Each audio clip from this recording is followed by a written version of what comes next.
We all know NFL is a strict league when it comes to what players are allowed to wear on and off the field and in overtime, and it seems to only get worse. But just what specifically isn't allowed in a player's uniform and why? We get into that in today's episode.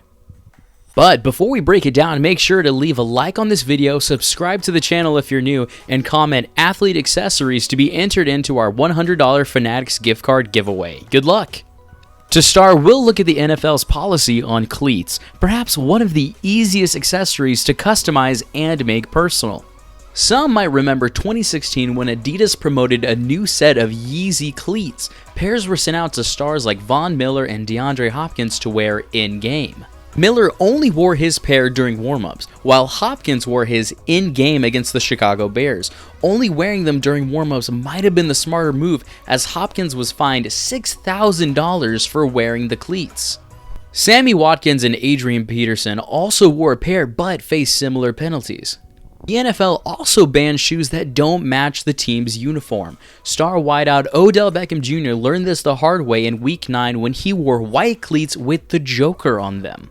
But he wore them at a time when the Browns were wearing their darker uniforms, making the shoes stick out more. Had he worn them in a different week, he might have been able to get away with it. He explained that the plan was to wear them for Nike in a week when the Browns had a white on, but the uniform schedule changed at the last minute and he was stuck with only the white pair of cleats.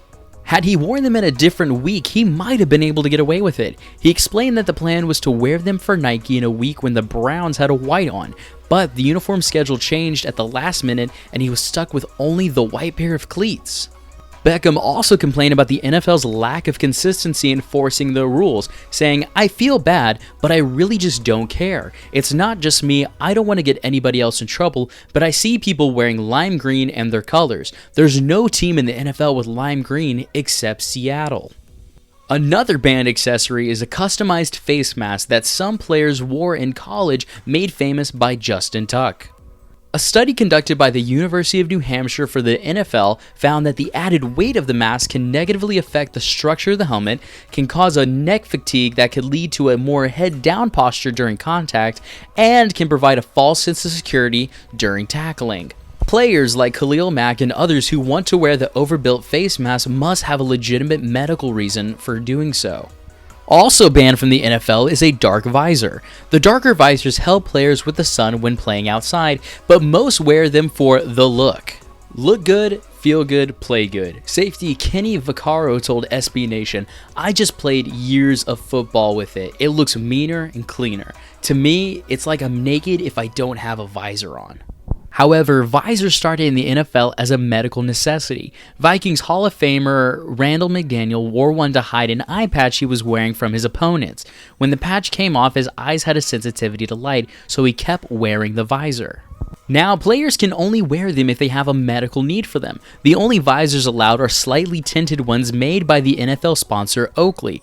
However, there is a hope that the NFL will loosen its stance as they have allowed dark visors in the Pro Bowl and many prominent NFL stars clamor for them every year. Similarly banned by the NFL are visors with any designs on them. Browns defensive end Myles Garrett wore a visor with Dragon Ball Z characters on them at one point, and a Stranger Things themed visor at a different point, but since he only wore them during a practice, he was not fined for the visors.